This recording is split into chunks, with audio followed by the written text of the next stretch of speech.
Buenas tardes a todos y bienvenidos a la Fundación Ortega Marañón y este Salón María de Maeztu. Soy Federico Buyolo, el director cultural de la Fundación. En principio no estaba previsto que interviniera, pero a mí el jefe me dice: tienes que intervenir y tienes que subir arriba, sin burladero y sin nada. Y yo a lo que el jefe diga. Así que, querido Manuel, amigo Manuel, muchas gracias.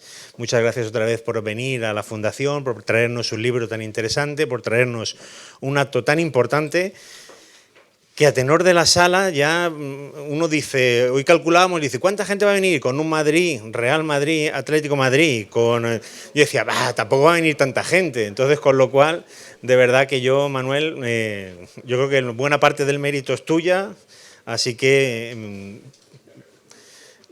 lo harán corto para que puedan ir ustedes al fútbol y sobre todo para los que están plantados, que puedan aguantar un poquito de tiempo. Bueno, bromas aparte, de verdad que muchas gracias y siempre es un lujo que Manuel Pimentel nos proponga el hacer una actividad conjunta aquí en el espacio Ortega Marañón, en esta sala María de Maeztu, que, como digo muchas veces, y luego Manuel dirá, porque Manuel se sabe ya la historia mejor que yo, porque ya yo le digo mi jefe, pero casi lo tengo en plantilla aquí, y para nosotros siempre es uno de nuestros grandes aliados, y sin duda alguna una de esas personas que admiramos muchos, los que creemos en la cultura, en las letras, en el pensamiento y sin duda alguna en la democracia.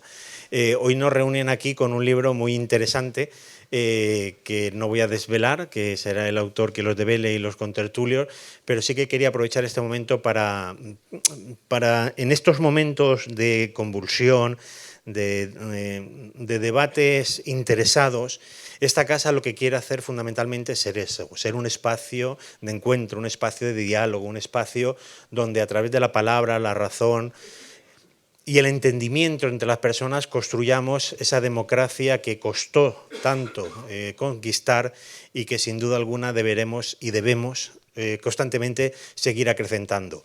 Esta casa lo que hace fundamentalmente es eso, este centro de pensamiento heredero de dos grandes pensadores, Ortega y Gasset y Gregorio Marañón, y además también de los valores que representó la Residencia de Señoritas. Este fue el espacio donde en 1915 a 1936, igual que pasó con la Residencia de Estudiantes, fue el lugar donde las mujeres pudieron desarrollar su proyecto personal, político y social. Hay que recordar que en este país hasta 1910 no se autorizó a las mujeres a que pudieran estudiar en la universidad, y en 1915 María de Maeztu le pidió a Ramón y Cajal convertir este espacio en un lugar de igualdad, en un lugar donde las mujeres pudieran estudiar, y por el cual ha pasado desde Victoria Kent, Clara Campoamor, Zenobia Campubri, María Olejárraga o Marie Curie, que estuvo en 3 ocasiones en España y 2 de ellas estuvo aquí en esta residencia, y además Mary Louise Foster, que inauguró el primer laboratorio que se hizo fuera de una universidad. Por lo tanto, para nosotros esto es muy importante, que este legado sea sin duda el que nos mueve a hacer de nuestro proyecto cultural un proyecto de convivencia, un proyecto de ideas y un proyecto sin duda alguna fundamentado en el libro. Para Ortega, sus empresas culturales fueron uno de sus grandes baluartes, entre ellos Revista de Occidente, que el año pasado cumplimos 100 años, y que es hoy en día también nuestro elemento de divulgación, de pensamiento y de ideas. Así que, Manuel, amigo Manuel, muchas gracias por estar en la Fundación, muchas gracias por traer este libro, y ya, como siempre, el escenario es tuyo y a partir de ahora ya el que mandas eres tú. Bueno, antes también mandabas tú, porque si no, no estaría yo aquí arriba y estaría ahí abajo, así que bienvenido y muchas gracias como siempre. Gracias.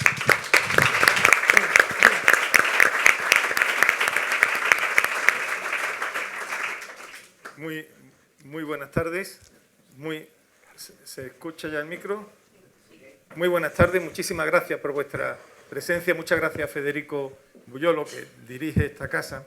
Esta casa es parte del alma de la ciudad y parte del alma del pensamiento español. Ha comentado que Ortega y Gasset representa de alguna forma la edad de plata, que se llama, de la letra y del pensamiento español. Si tomamos por bueno la edad de oro, pues aquel siglo XVI, XVII de nuestras letras, pues la edad de plata fueron los años 20, 30, la generación del 27 y el pensamiento que encabezaba Ortega y Gasset. Hubo 2 referencias, que fue la Residencia de Estudiantes y la Residencia de Señoritas. Hoy vamos a abordar un tema, la monarquía, el límite, las bases, muy interesante y sobre todo muy actual, muy conveniente. Y lo hacemos, fijaros, en casa de Ortega y Gasset. Ortega y Gasset fue un grande. Probablemente en nuestro pensamiento, si nos remontamos, tengo cierta afición a esto, a ir viendo qué grandes pensadores españoles han llegado a tener trascendencia fuera de nuestras fronteras de verdad, a lo largo de nuestra historia. Isidoro de Sevilla, Averroes, Séneca, Averroes, Maimónides, la Escuela de Salamanca, los Suárez y demás, los Vitoria y todo ello, y Ortega y Gasset.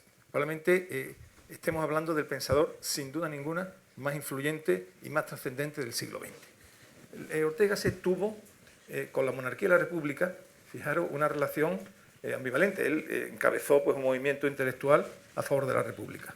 Él quería traer la república, consideraba que la monarquía era un sistema que no funcionaba, estaba bloqueado y que la solución pasaba por instaurar la segunda república en España.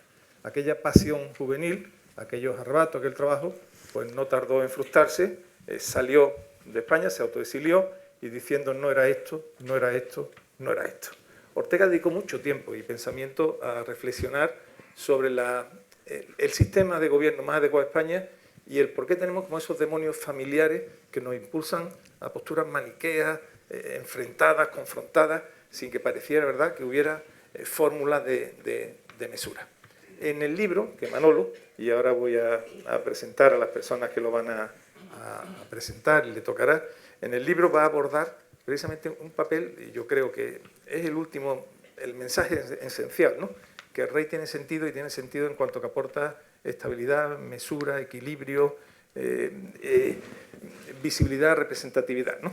Van a presentarlo, fijaros, es un auténtico lujo, don Virgilio Zapatero. Virgilio lo ha sido todo, conoce perfectamente las entrañas de la transición, es brillante, es autor de Almuzara, tuvimos la fortuna de publicarle una obra, su propia memoria política, que me gustó muchísimo, es brillante, es clarividente y encima es buena persona. Por tanto, no dirá ninguna maldad hoy, aunque se lo pediremos. Por otra parte, Juan Fernández Miranda, de ilustre apellido, su tío abuelo, es citado porque su tío abuelo, de alguna forma, es el arquitecto que construye el mecanismo constitucional, o parte del mecanismo constitucional que trae la monarquía. Él tendrá experiencia más allá de intelectuales y su actual responsabilidad en ABC, un medio muy importante de comunicación, tendrá también pues, ese contexto casi familiar, ¿no?, de información que también nos puede dar perspectiva. Bueno, y el protagonista del día es don Manuel Ventero. Este chico es buena gente, tiene amigos, vaya tela, cuando yo digo irá gente, interesará la monarquía, interesará esto. Una sala llena significa, aparte que tenéis hondas y profundas inquietudes intelectuales sobre las características que alcance la monarquía, es que lo queréis, ¿no? Siéntete hoy, Manolo, muy orgulloso. Me consta, recientemente ha fallecido su padre, por tanto los vamos a pillar emocionalmente débil y va a estar un día de mucha emoción para él. El libro, bueno, ya si lo leéis, habla de Felipe VI, pero lo de menos es Felipe VI, habla de nosotros. Es un libro que habla, fijaros, tiene una componente histórica, todos los que aquí estamos hemos vivido los grandes acontecimientos desde el posfranquismo, ¿verdad?, hasta nuestros días. Él no es un libro de historia, pero no deja de tener hito histórico. Es un libro que tiene no un libro jurídico, tiene conceptos jurídicos, tiene crónica periodística, narra, y tiene una vía ensayística que es lo más difícil y lo que a mí personalmente más me ha gustado, ¿no? O sea, él va hilando, tiene tensión narrativa y llega pues a conclusiones propias. Termina con Chávez Nogales, otro republicano equilibrado, al cual le daban el mismo miedo los unos que los otros que los unos, porque los dos lo iban a matar como a tantos de los que estábamos. Y él en ese caso pues lo cita. Cosas que me han llamado la atención. Bueno, es que cuando tú le pones foco a algo, arranca desde el franquismo, cuando Franco crea, y es muy curioso y paradójico, crea un reino, porque él instaura el reino de España, pero sin rey. Él lo tutela. Él tiene conceptos de cómo nace la monarquía, su legitimidad, su naturaleza, su alcance, y la pregunta que voy a dejar ya en el aire para dar la palabra es un juego de palabras que él hace, ¿no?, en el título. ¿Qué significa reinar sin gobernar? Porque todos sabemos que el rey reina, pero no gobierna. Y él se pregunta, vale, el rey no gobierna, pero reina. ¿Y qué significa reinar? Y cuando así se plantea, oye, te salen un montón de dudas que el libro intenta aclarar y desmenuzar. Estamos ante una obra bonita, oportuna, lo digo, optimista. Explicarán por qué en estos momentos es optimista, y a mí me ha hecho muy feliz como editor y como lector publicar. Don Virgilio, te toca a ti ahora, puedes centrar el tema y responder algunas de estas preguntas. Muchísimas gracias.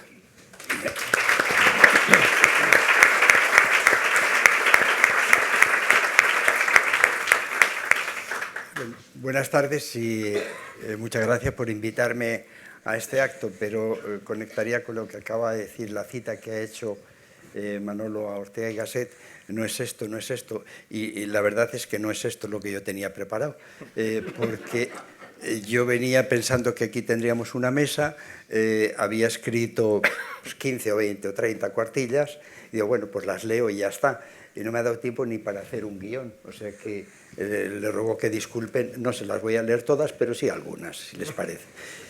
Bueno, para mí de luego es un motivo de satisfacción el presentar un libro de Manuel Ventero, al que conocí ya en 2003, con un programa que hacía que nos invitaba a Gabriel Cisneros, buen amigo, y a mí, que era el programa, era el sonido de la Constitución, 25 años de historia. Ahí le conocí entonces. Después le volví a encontrar en el tribunal de su tesis doctoral sobre los mensajes de la corona, y después he podido leer su Damas y Reinas. Por lo tanto, es una persona, como pueden ver, que sabe de lo que habla. O sea, si uno tiene en cuenta que lo que ha escrito, pues es una persona que no habla por hablar, tiene un gran conocimiento de la Casa Real, del funcionamiento de la corona en nuestro país. Y el libro que presentamos, como todos los anteriores a los que me he referido, desde luego es un poco de pedagogía, es de pedagogía. Se trata de explicar al gran público en qué consiste el papel de la corona en estos momentos en España. Casi les diría que si la memoria histórica fuera un poquito de distinta forma como está planteada hoy en día, más bien divisiva, hasta podríais haber pedido financiación al Ministerio de Presidencia para el libro. Pero claro, naturalmente que no se trata de esto, porque en este momento pues está más interesado, esto la memoria, más interesado en acudir de vez en cuando al cementerio Mingo Rubio, descubrir la lápida y decir, ha resucitado, y pasearle por España durante todo un año. Bueno, el libro podría haber sido, por lo tanto, haber aprovechado eso para financiar este tipo de libros y hacer una operación que creo que sí necesitamos, que es enseñar a nuestros jóvenes y también a los no tan jóvenes exactamente el sentido de todas nuestras instituciones, enseñarles un poco, tener una cultura constitucional. Y esto es lo que es este libro, es pedagogía constitucional, referido fundamentalmente a la corona. Y a lo largo de estas 238 páginas, que están editadas con esmero, desde luego, como todo lo que hace Manuel en la editorial Almuzara, pues va descubriéndonos un poco qué es lo que se puede esperar del papel de la corona. Y lo hace desde esa doble perspectiva, que es lo positivo. Como periodista, bueno, y ahí sabemos ya todos los cargos que ha tenido dentro de Televisión Española como periodista, pero también lo hace como un investigador. Él es un doctor en Derecho y, por lo tanto, conoce perfectamente la corona. O sea que, como les decía, sabe de lo que está hablando. Y, desde luego, si necesitan algún tipo de garantía más o de aval más para comprar el libro, pues lo que pueden hacer es tener en cuenta que el aval lo da perfectamente en el prólogo el expresidente del Tribunal Constitucional, mi amigo Pedro González Trevijano. O sea que yo les empezaría diciendo que lo compren porque merece la pena. La presentación está para eso, ¿no, Manolo? Para que animar a que lo compren. Bueno, en el libro van a encontrar desmenuzado este largo y un tanto tortuoso periodo de la corona en nuestro país, desde que Juan Carlos fue proclamado sucesor en la jefatura del Estado a título de rey. Yo lo conocí entonces, vivía entonces, pero yo no sabía que no había sido príncipe de Asturias, se llamaba entonces príncipe de España, o sea, no ha sido príncipe de Asturias, su majestad el rey, es curioso. Digo que empieza por ahí, por esa parte, desde que es proclamado heredero, desde que además es proclamado ya rey de España, y su reinado dura pues 39 años, que yo creo con sus momentos, para mí sus momentos estelares, porque ha tenido varios momentos estelares de Juan Carlos I. El primero y muy importante que a veces no recordamos es que él hereda un poder absoluto de Franco y lo devuelve a los ciudadanos para que hagan una constitución. Pocos ejemplos encontramos en la historia de una operación de ese tipo. El segundo, desde luego, es cuando Su Majestad el Rey Juan Carlos hace frente a los facciosos que querían destruir el orden constitucional. Y también yo diría que durante estos 39 años pues ha conseguido crear todo ese conjunto de prácticas, de usos, de costumbres, que son los que rigen la corona, más que una ley específica, son los que rigen la corona. Este es el rey que yo, desde luego, más traté. En la víspera de su abdicación, pues tuvo la amabilidad de reunir a la noche anterior a unos 25 personas que habíamos colaborado con él, y nos reunió a cenar en el restaurante Currito, ahí en la casa de campo. Ahí estábamos personas que habíamos estado con UCD, personas que habían estado del PP también, y personas del PSOE.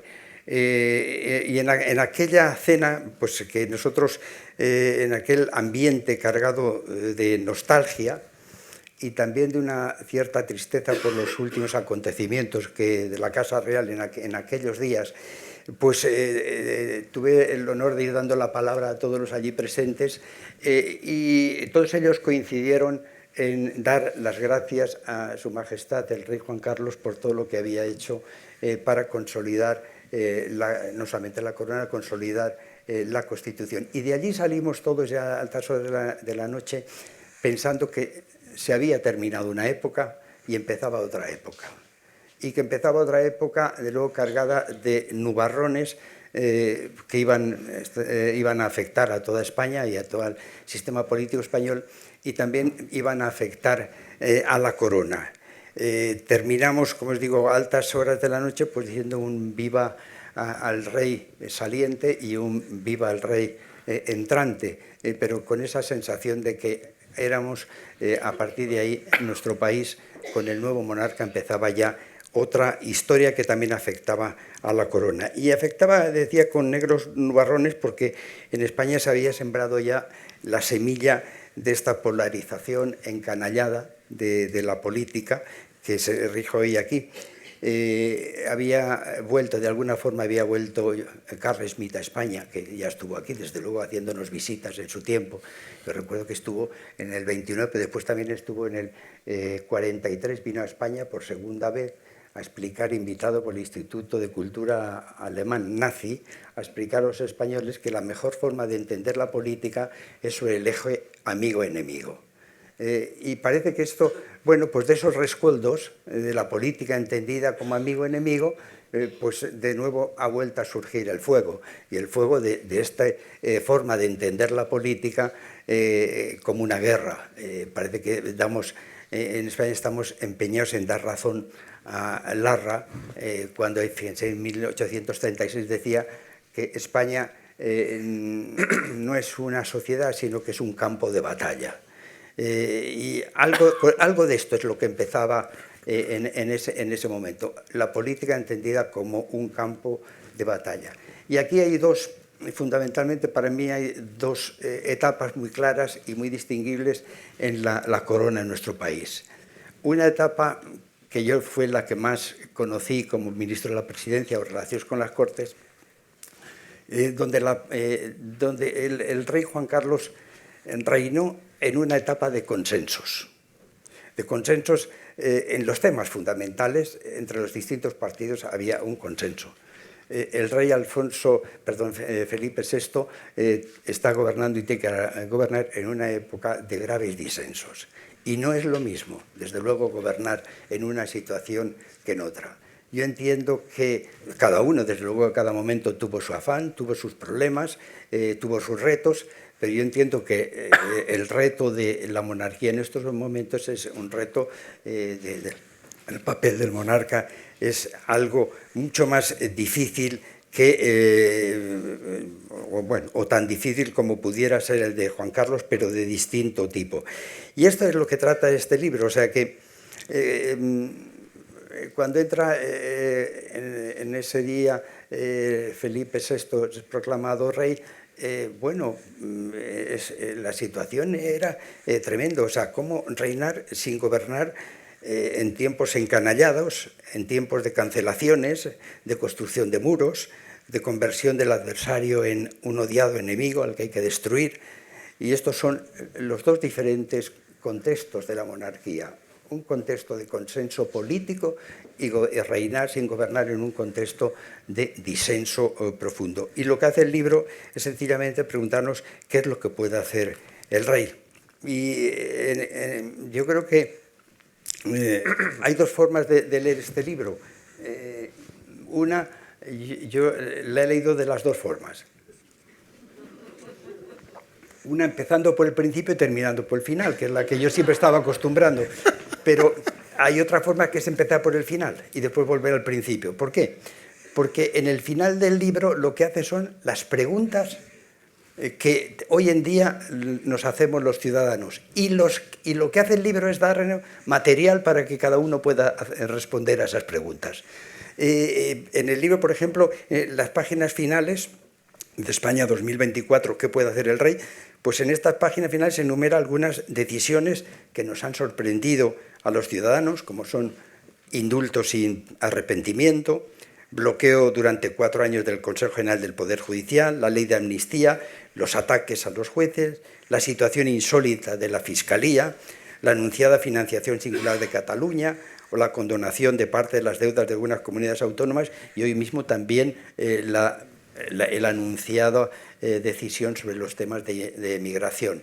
Es decir, ¿qué puede hacer el rey ante esto? Por eso digo, esto es lo que plantea al final del libro. Bueno, pues le digo, la pregunta, el libro trata de darnos materiales para ver cómo podemos responder a estas preguntas que se hacen y nos hacemos los ciudadanos. ¿Qué puede hacer el rey con todo esto? Bueno, pues de la lectura del libro, cuando tenga que cortar, corto.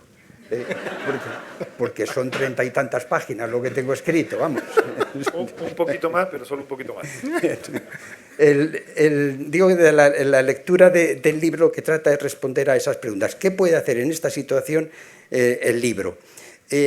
Hombre, el rey, nuestro rey ya nos advierte a lo largo del libro, no tiene poderes. No es una institución, es un órgano constitucional neutral, pero no está neutralizado, nos advierte. No es, también nos lo dice, no es una veleta en un campanario a merced del viento. El rey desde luego, es un actor constitucional y no un convidado de piedra. Y aunque todas sus decisiones tienen que estar refrendadas por el gobierno, que en esto sí te encuentro que hay una diferencia entre lo que se practicaba antiguamente y lo que se practicaba entonces. Antiguamente no había un solo viaje de su majestad, una sola aparición pública de majestad que no hubiera uno, o si es necesario, 2 ministros. Hoy a veces no hay ninguno. En esto también el cuidado del gobierno yo creo que es menor en este punto. Y el rey, digo que no es una veleta, tiene sus propios poderes. Unos poderes, si se quiere, limitados, pero importantes. El rey lo dice, estudias ahí las 5 funciones, no poderes, sino funciones que tiene el rey, la función simbólica, la función de mediación, la función de arbitraje y la función de moderación. Bueno, esas son las funciones. ¿Y qué es lo que puede hacer el rey?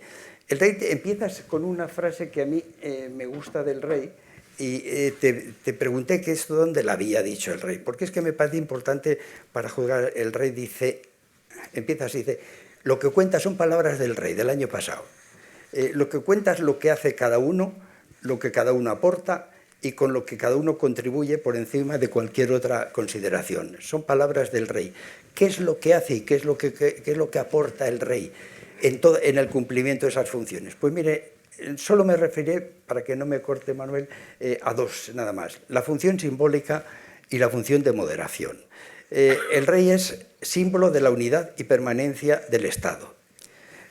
Pero no, entiendo, Pedro, no de cualquier Estado, sino del Estado social y democrático de derecho, con unos determinados valores, los valores capitales que son la libertad, la igualdad, la justicia, y uno que se olvida casi todo el mundo ahora, que me parece que es el más, ahora mismo es tan importante o más que los demás, que es el pluralismo político. El rey también es el rey del pluralismo político. Y el rey es el rey también de un Estado que reconoce el derecho de nacionalidades y regiones a la autonomía. Ese es el Estado que simboliza el rey. No, el rey no simboliza cualquier Estado, simboliza precisamente ese Estado. Ese Estado social y democrático de derecho, que también es un Estado de las autonomías.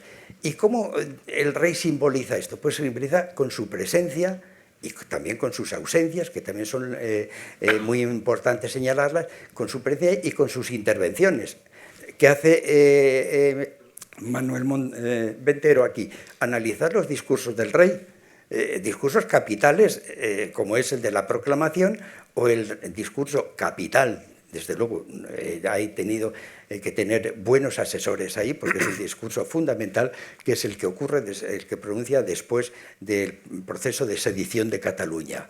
Y el rey también simboliza la unidad y permanencia del Estado social y de derecho cuando se planta en Valencia, tras de la Dana, a pesar de la descoordinación, las insuficiencias y los errores de los poderes constituidos, y anima a los ciudadanos a confiar en el Estado social y democrático de derecho, que está obligado a proporcionarle los medios para resolver. Esa es la función que cumple el rey, es lo que aporta. Y la otra es la de moderación. Y a mí me parece que la función moderadora es capital, que estudia también Ventero, que es capital en estos momentos, sobre todo en estos momentos de crispación en nuestro país, de tensión.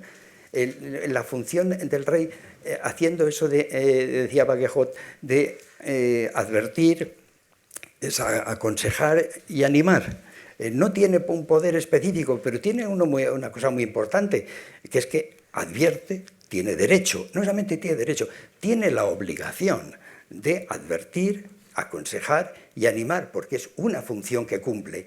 Y es una función que cumple que en estos momentos es vital, porque yo recuerdo a Manuel García, el presidente Manuel García Pelayo, cuando decía que la Constitución no puede funcionar si los poderes no son autocontenidos. Cuando los poderes funcionan más allá de sus competencias, invaden otros poderes o con su actuación o con su omisión, impiden el funcionamiento de los poderes, la Constitución no funciona. Tiene que haber autocontención.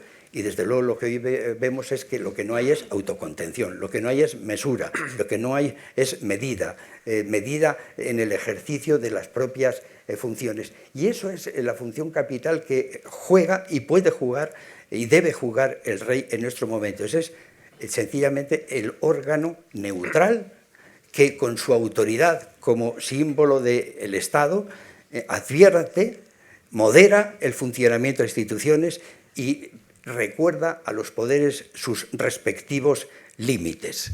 Y yo creo que al rey, a nuestro rey, si yo pintara algo y le pudiera aconsejar cuando proclamó, yo le hubiera dicho, ponga en su escudo, ponga lo que decía en el templo de Apolo en Delfos, decía, Medenagán, es decir, nada en exceso. Esa es la función del rey, el advertir nada en exceso, cada uno en su sitio.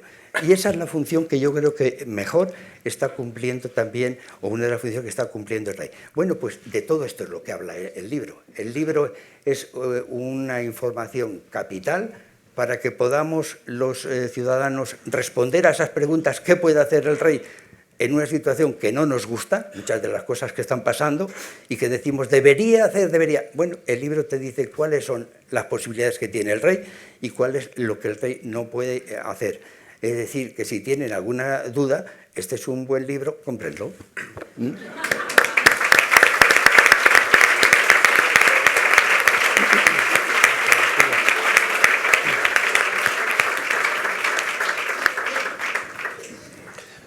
Al ataque, ¿no?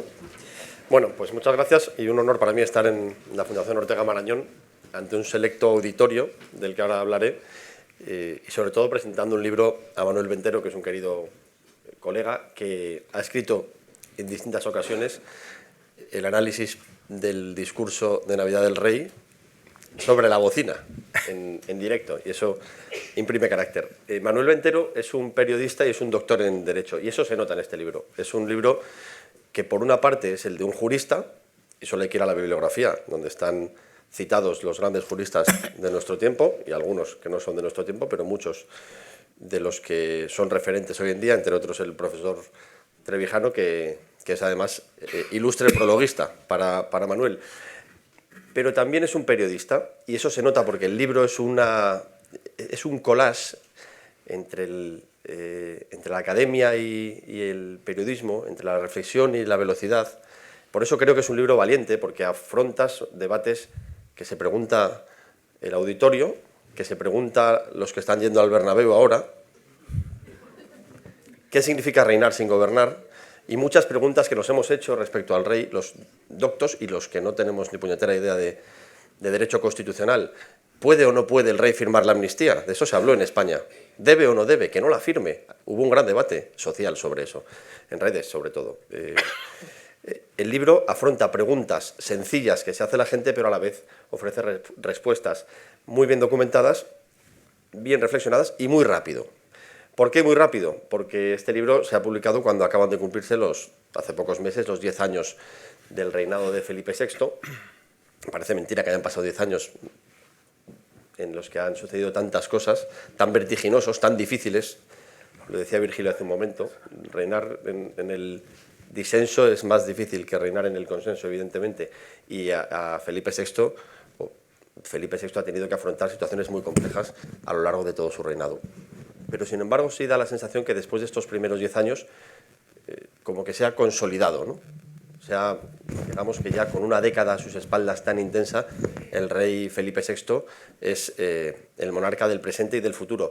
Y esto es importante porque cuando hablamos con la Casa del Rey y los periodistas, siempre nos dicen lo mismo. Todo está en el discurso de proclamación. Id al discurso de proclamación. Leedlo de vez en cuando. El discurso de proclamación de Felipe VI es un discurso trabajado muchos años antes, es un discurso en el que por encima de todo hay dos ideas clave, que son la ejemplaridad y la transparencia. Sobre esto se habla en el libro. En el libro se habla del rey, se habla de la monarquía y se habla de España, lo decía Manuel. Se habla de lo que somos, de dónde estamos y sobre todo de dónde venimos y a dónde vamos. Y en ese discurso de proclamación, la ejemplaridad y la transparencia son dos ejes fundamentales. Claro, son dos claves teóricas. El rey, el reto que se imponía a sí mismo al hablar de transparencia y ejemplaridad en aquel momento era magnífico, pero lo demostró. Lo demostró, la transparencia, sabemos a golpe de clic todos cuánto dinero tiene el rey en su cuenta y sabemos cómo reaccionó el rey cuando hubo problemas en relación con su padre, con el rey Juan Carlos y con su hermana. Y él hizo algo que luego le ha querido mostrar a su hija, y ahora hablaré de doña Leonor, que es: nadie está por encima de la institución. Eso está también en este libro. Han pasado 10 años de Felipe VI. La monarquía española hoy ofrece una mezcla, una simbiosis casi perfecta entre la democracia y la monarquía. El rey Felipe VI por herencia de su padre y por herencia de su abuelo, representa a la perfección lo que es esa simbiosis entre la monarquía y la democracia. Y eso que don Juan de Borbón en el año 48 plasmó, no solo en el 48, ya varios años antes en distintos manifiestos, plasmó para mostrar cuál era la monarquía que debía volver a España. Él habría querido que hubiese vuelto mucho antes, pero tardó en volver. Pero ahí se encendió o se mantuvo viva una llama dinástica que enganchó para siempre esos dos conceptos, ¿no? La monarquía y la democracia, que tiene mucho que ver con la monarquía inglesa.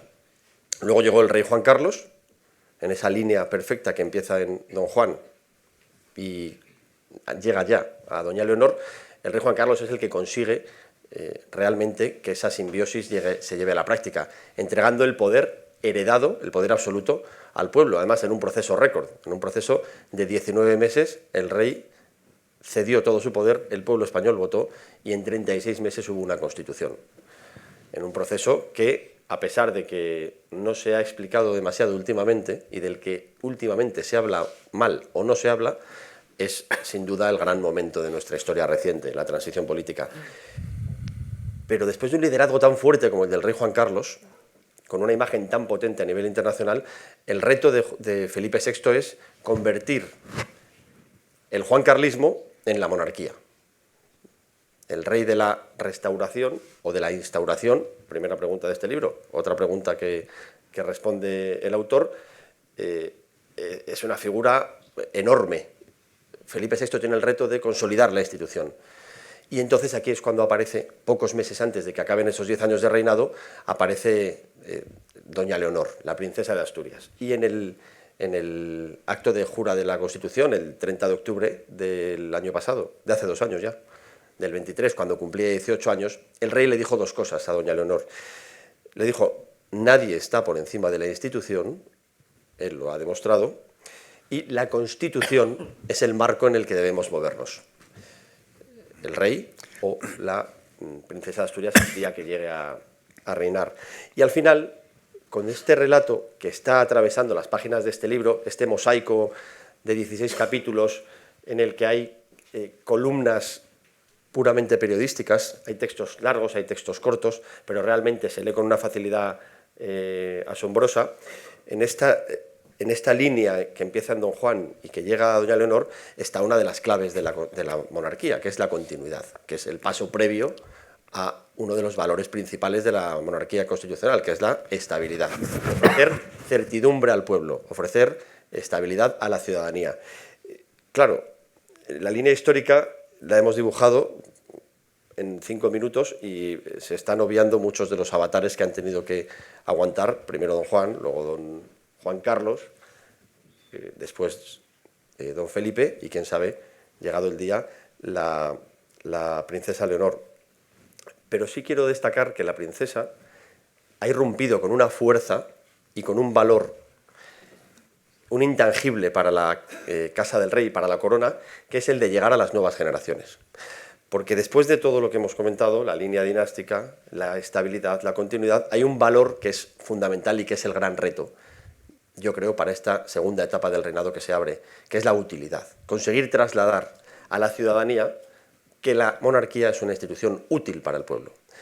Y esto es algo que cuando uno lee este libro lo entiende a la primera, porque, insisto, se responden las preguntas que cada uno de nosotros nos hacemos en los distintos avatares a los que nos enfrentamos en esta caótica actualidad política a la que nos ha llevado la situación en general y el gobierno en particular, donde cada día descubrimos situaciones inéditas a las que tenemos que buscar respuesta. Yo bromeo en la redacción del periódico a menudo diciendo que yo antes tenía médico de cabecera, ahora tengo jurista de cabecera, porque hay que estar llamando permanentemente a un jurista que te explique cómo afrontamos lo que está sucediendo en este momento, porque las situaciones inéditas se suceden una detrás de otra.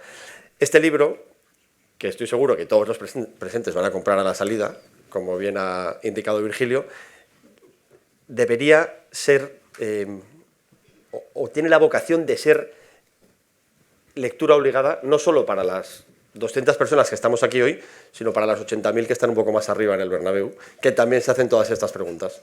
Y que unos son del Madrid, otros son del Atleti, pero todos ellos se preguntan muchas veces cuál es la función del rey, cuál es la función de la monarquía, por qué el rey, qué puede y qué no puede hacer. Todo eso está aquí contenido, está muy bien explicado, merece la pena leerlo, y yo soy un convencido de que en estos tiempos de nuevas tecnologías, de redes sociales, de desinformación, de mensajes simplistas,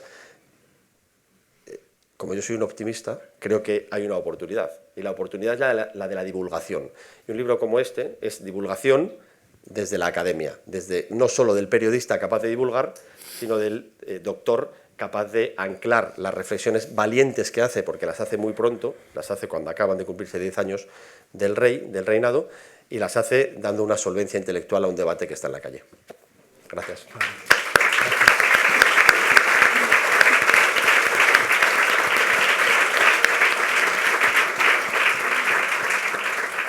Buenas tardes a todos y a todas. Bueno, déjenme expresar mi gratitud a quienes hoy nos acompañan. Intentaré hacerlo de manera muy rápida, pero no puedo, me sentiría muy mal si no le diera las gracias a la mayoría de ustedes.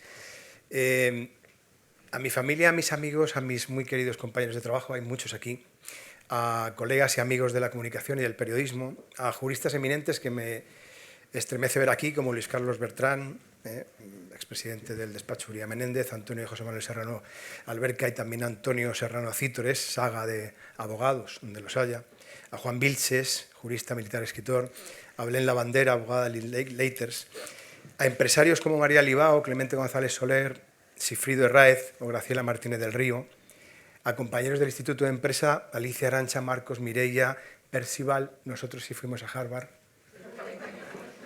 a dos letrados del Congreso y del Senado, Andrés Jiménez y a Clara Garrido, querida Clara, al colectivo de víctimas del terrorismo. Hay aquí varios representantes de ese colectivo con el que yo tengo un especial compromiso, empezando por la directora general de víctimas, Monse Torija, pero también Conchi Martín, Ana Iríbar, María Jesús González, o como ella dice, la madre de Irene.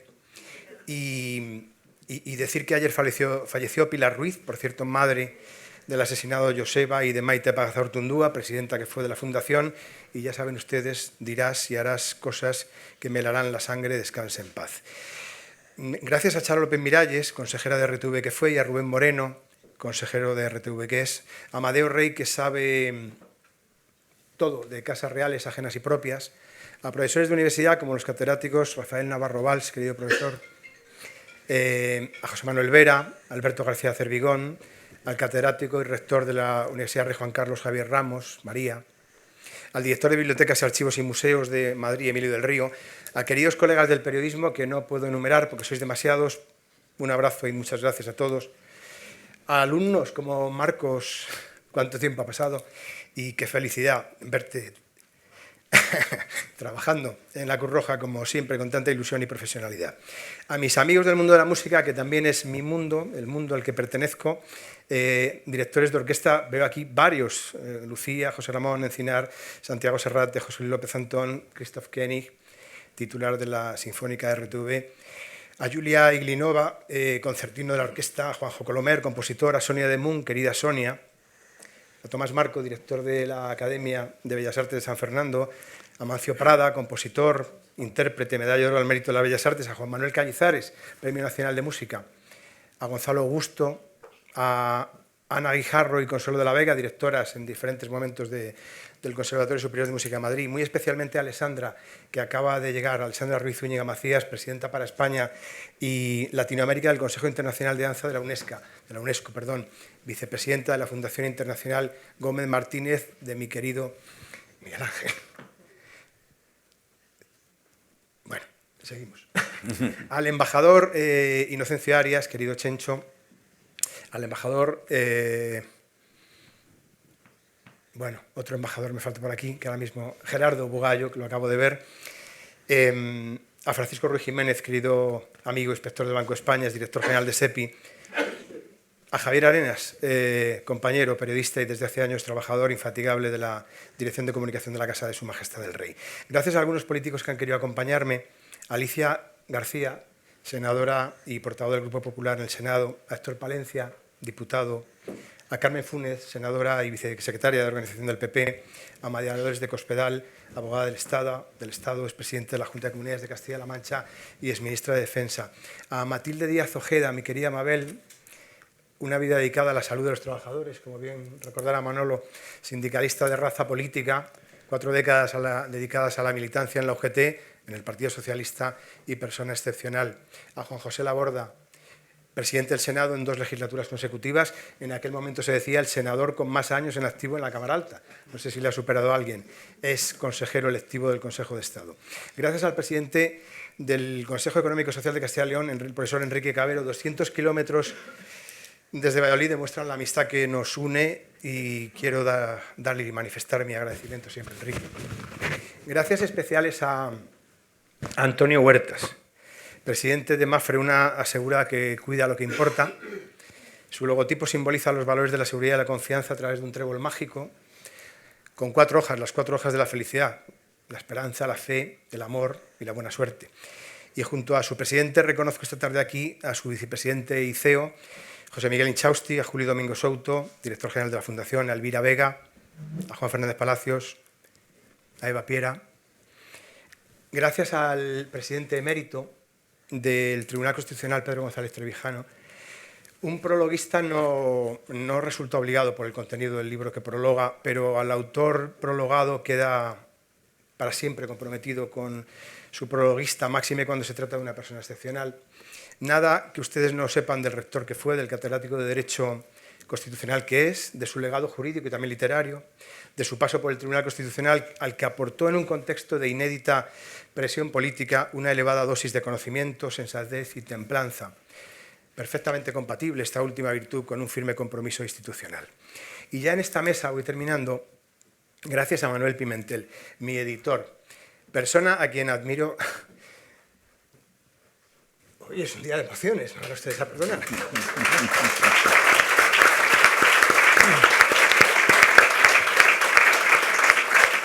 Sí, persona a quien admiro desde hace décadas por su talante conciliador, por su seriedad, por su capacidad de reinventarse como empresario, que deja de serlo para abrazar la política y trabajar sin descanso. Fui testigo de ello en Andalucía, donde coincidimos, como secretario general de Empleo primero y ministro de Trabajo después, que dimite, he dicho dimite, verbo que no se conjuga con frecuencia hoy, y que deja después la política, que le admiro como inspirador de un foro de pensamiento, como árbitro en conflictos de empresa, como editor de éxito que es de Almuzara Libros, con 16 sellos y réplica ya en la América Hispana, y como escritor también lo es, todo esto en una sola vida. Manolo, gracias por tu confianza. Es para mí una felicidad y un honor publicar en tu editorial. Gracias a tu equipo, especialmente a Ángeles, mi editora, y a Pepa y Arévalo por su esfuerzo en la comunicación y en la difusión de este trabajo. Gracias al periodista que es Juan Fernández Miranda, adjunto al director de ABC, corresponsal político del diario, y con una acreditada vis de investigador de ese tiempo fascinante que fue la transición política española. Su apellido creo que nos hace estremecer por el rápido paso del tiempo, por los recuerdos, por la portentosa cabeza de su tío abuelo, don Torcuato Fernández Miranda, por la clarividencia de aquel hombre, de su generosidad, por el proyecto de reforma política que entregó Adolfo Suárez con una frase célebre de acompañamiento: aquí tienes esto que no tiene padre, lo cual, entre otras cosas, significaba no arrogarse la autoría del texto que cambió de la ley a la ley la historia de España. Y gracias, por último, a Virgilio Zapatero, profesor de universidad, catedrático de Filosofía del Derecho, discípulo de Elías Díaz, recientemente fallecido además, y Gregorio Peces Barba, rector de la Universidad de Alcalá, es ministro de Relaciones con las Cortes, como él mismo ha dicho, entre los años 86 y 93, en el segundo y el tercer gabinete de Felipe González. Miembro, quiero subrayar, como diputado del PSOE de las Cortes Constituyentes. Esa circunstancia le otorga una feliz condición, la de miembro de los que efectivamente estuvieron allí y pueden contarlo. No así otros que cuentan lo que nunca vieron y en lo que nunca participaron, y lo hacen con un adanismo muy característico que nos recuerda el célebre "yo corrí delante de los guardias sin que hubieran siquiera nacido algunos", ¿no? Gracias especiales a quienes apenas conozco, quiere decir son la minoría, y han querido hoy acercarse a este acto, acaso por compartir la inquietud por la política, tal vez porque a ustedes como a mí nos duele España, que diría Unamuno, rector de mi anhelada alma mater, la Universidad de Salamanca. Y claro, de aquí viene todo. Gracias a mis padres. Sí. ¿Quieres leerlo, Virgilio? Sí, claro.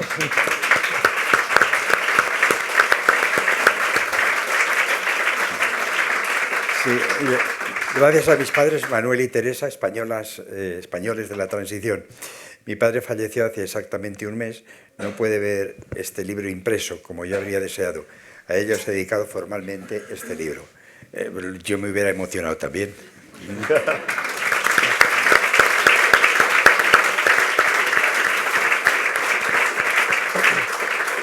Pues entro ya en materia y les pido disculpas por las emociones. Este libro, miren, contiene una implícita semblanza de Felipe VI, como muy bien ha contado mi querido Virgilio, que es verdad, ha contado muy bien el libro, junto con Juan, evidentemente, y con Manuel Pimentel.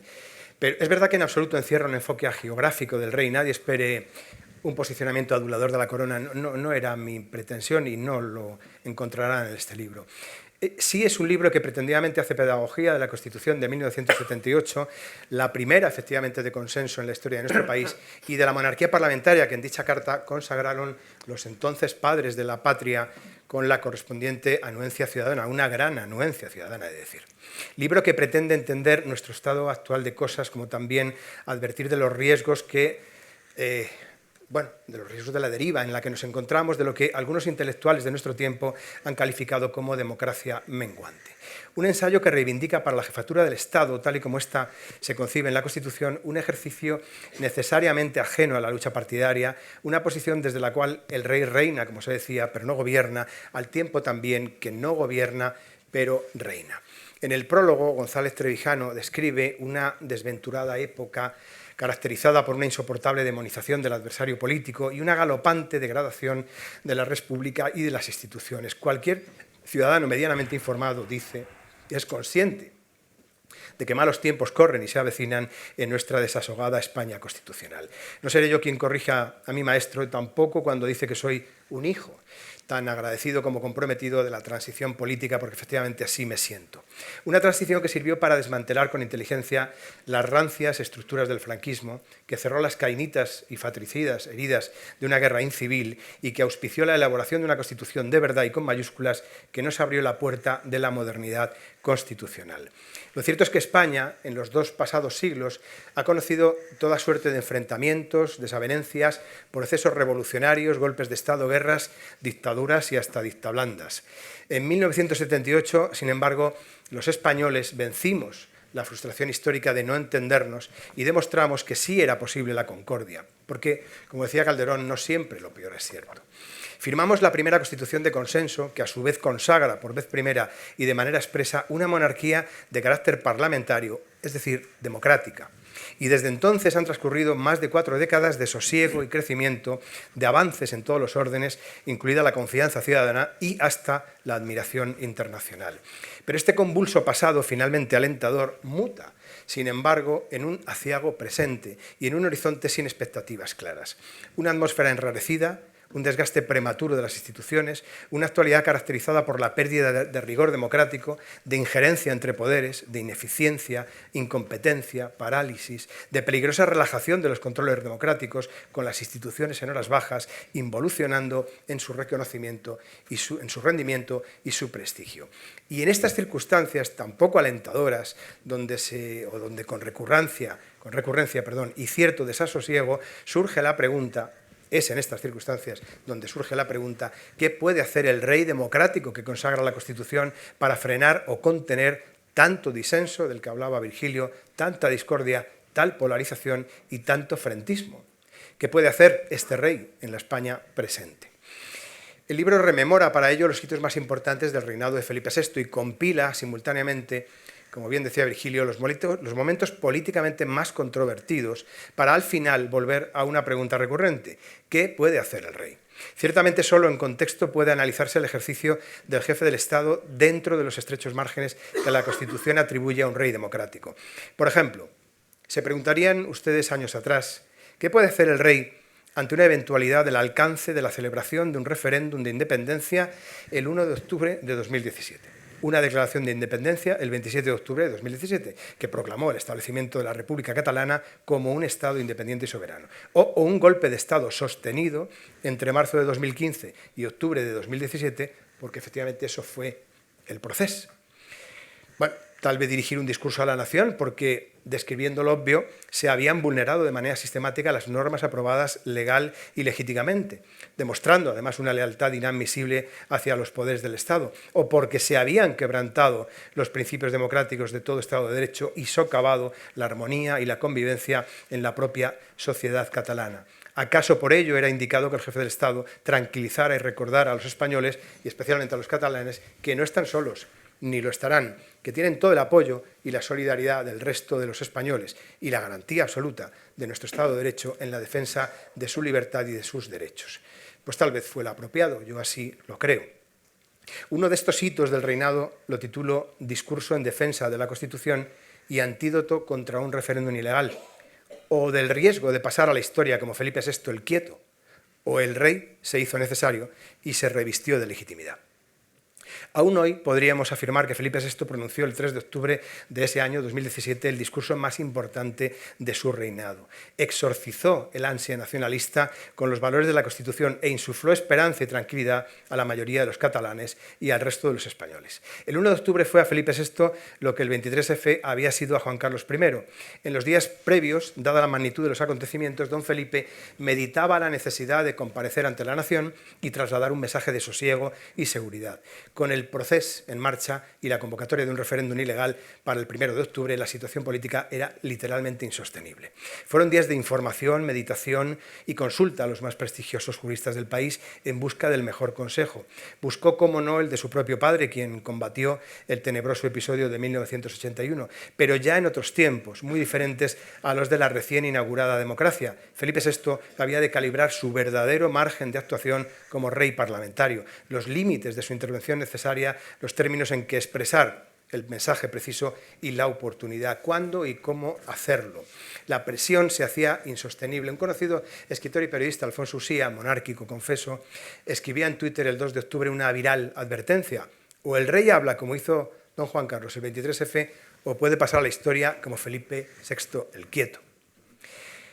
El 3 de octubre el presidente del Gobierno lee el texto íntegro del mensaje que prepara don Felipe. Rajoy no manifiesta en su presencia ningún reparo. Las líneas maestras de la locución las conoció también el entonces líder de la oposición, Pedro Sánchez, quien propuso una invocación al diálogo, algo que el rey decidió no contemplar. Tan solo al término de sus palabras, el rey apelaría a mi entrega al entendimiento y la concordia entre españoles. Meditada así la fecha y compartida con el Gobierno en busca de su imperativo refrendo que bien decía Virgilio, se nos olvida. El rey no tiene actos propios, sin excepción, y el refrendo lo debe practicar el Gobierno, aunque a veces parece olvidarse. Lo decíamos al hilo de los viajes que sin compañía no se pueden exactamente refrendar, salvo que se opere un refrendo diferente y desconocido hasta la fecha. Decía que meditada así la fecha y compartida con el Gobierno en busca de su imperativo refrendo, recabada también la conformidad de la oposición constitucionalista, el martes 3 de octubre a las 9 de la noche, don Felipe comparecía ante la nación acertadamente ataviado con un traje oscuro, no militar, porque son otros tiempos y el rey solo corresponde, o al rey solo corresponde, el mando supremo simbólico de las Fuerzas Armadas. Felipe VI comparecía así, vestido de civil y asistido por una austera y atinada realización televisiva que, ajena a cualquier tentación de postín, encadenaba uno tras otro una sucesión de planos cortos que se limitaban a dar cuenta del rostro serio del monarca, el que correspondía a la gravedad del momento.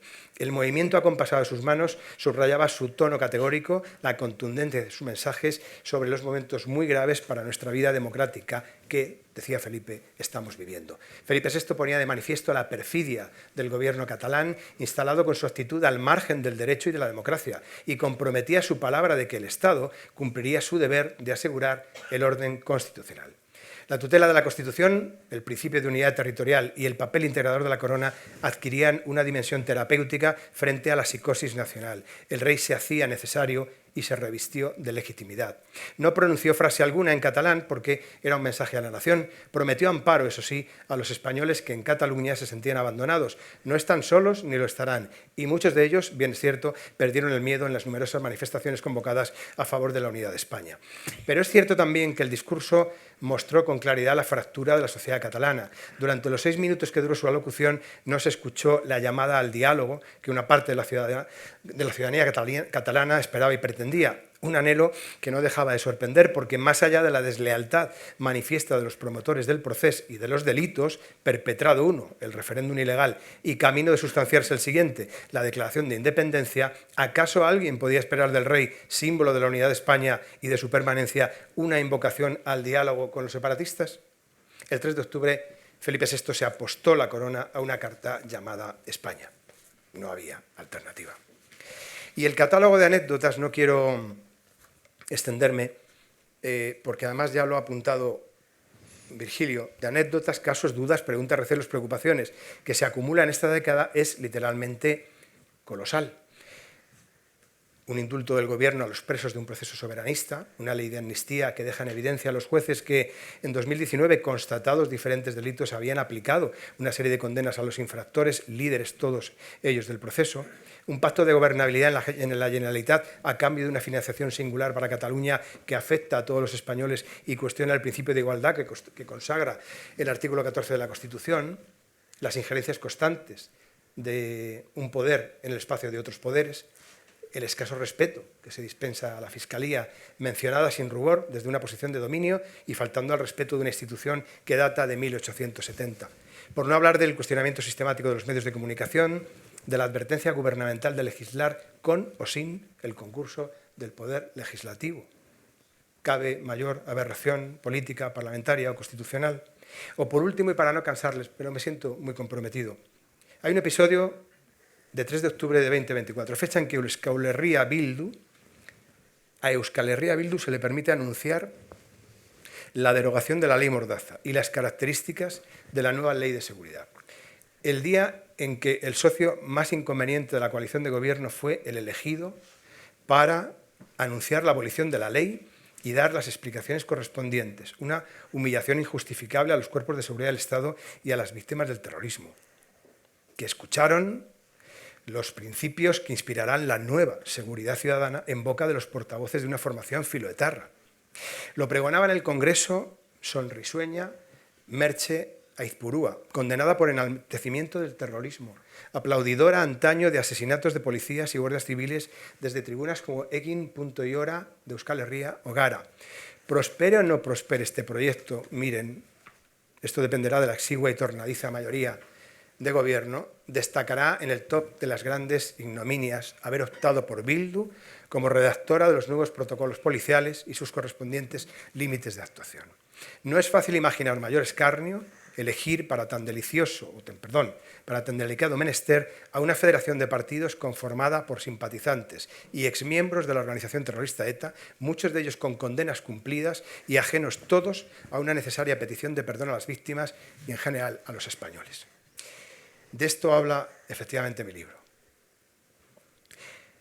Ante situaciones reiteradas como las anunciadas, esto es solamente el pico del iceberg, que son las que jalonan el reinado de Felipe VI, efectivamente, la década de reinado de Felipe VI, digo que son situaciones que a mi juicio erosionan, sin lugar a duda, los cimientos de la convivencia, del gran pacto del 78, que fue la Constitución. Efectivamente nos preguntamos qué puede o debe hacer el rey democrático que consagra la Constitución, si es que puede o debe hacer algo, y si no hace nada, ¿para qué sirve? Dicen algunos, dice algún profano. Bien, el libro contiene un capítulo relativo a las funciones del rey parlamentario, que es Felipe VI. De ahí creo que se deducen con más o menos claridad los límites de su responsabilidad y la factura de su trabajo, su manera de hacer, discreta, prudente y responsable. Pero cuando lleguemos a la conclusión de que el jefe del Estado está en su sitio, como yo creo, que la importancia del rey es extraordinaria, pero su competencia al mismo tiempo es limitada, por mor de la democracia y de la separación de poderes, asunto no menor, entonces podríamos inferirse en su contrario que la figura del rey, siendo su capacidad limitada, porque sólo así sería democrática, hoy resulta más valiosa que nunca, gracias justamente a que su teatro de operaciones se sitúa fuera de la contienda partidaria y al margen de la melé. Y su tarea, que ha de resultar necesariamente eficaz, necesita para desempeñarse indefectiblemente la nota de la discreción, como también requiere de parte de todos lealtad y confianza. ¿Qué puede hacer el rey? Ya termino. Pues hoy por hoy moderar y solo arbitrar si la situación, siendo extremadamente grave, así lo requiriera, pero para ello habrían de mediar unas circunstancias bastante más críticas para la evolución democrática del país y habría de estar imposibilitado el gobierno para el ejercicio de su función ejecutiva. Una situación así invitaría y hasta obligaría al rey a proceder como en libertad haría el ejecutivo y habría de hacerlo sin refrendo expreso posible, pero asistiendo sus decisiones de la necesaria publicidad y del apoyo de la voluntad popular. Tan solo en supuestos tan concretos como indeseables resultarían aplicables las competencias inicialmente simbólicas que la Constitución reconoce al monarca, al jefe del Estado. Conviene recordar aquí que la relación entre el jefe del Estado y el jefe del Gobierno en una monarquía parlamentaria exige un exquisito tacto a ambas partes. Advertía Herrero de Miñón, padre de la Constitución, en los años 80, que ni el rey debe verter públicamente opinión alguna sobre materias de gobierno, ni el gobierno puede colocar al rey ante una situación de hechos consumados que le niegue la posibilidad de ejercer su competencia de moderación y su capacidad de influencia. Y siguiendo a Walter Weygott, oráculo de la monarquía parlamentaria, concluiríamos que antes de demandar del rey lo que el rey no puede ni debe darnos, la pregunta que debemos formularnos es si el rey fue siempre consultado, si animó a hacer una cosa u otra diferente, si advirtió sobre los riesgos de trascendentales decisiones, porque si así ocurrió, si contó con la información necesaria para formar su propio criterio, si se consultó su parecer como jefe de Estado antes de acometer el Ejecutivo decisiones de gran calado, si se escuchó su consejo, si se tomaron en consideración sus sugerencias, si se observaron sus reservas, si se valoraron sus recelos, si todo lo antedicho ocurrió y fue cumplido, entonces, en ese lugar y en ese instante concluyó la misión del rey, porque ahí acaba la competencia de un rey democrático. Por todo lo expuesto, es determinante preservar y proteger las instituciones, y es el gran corolario optimista.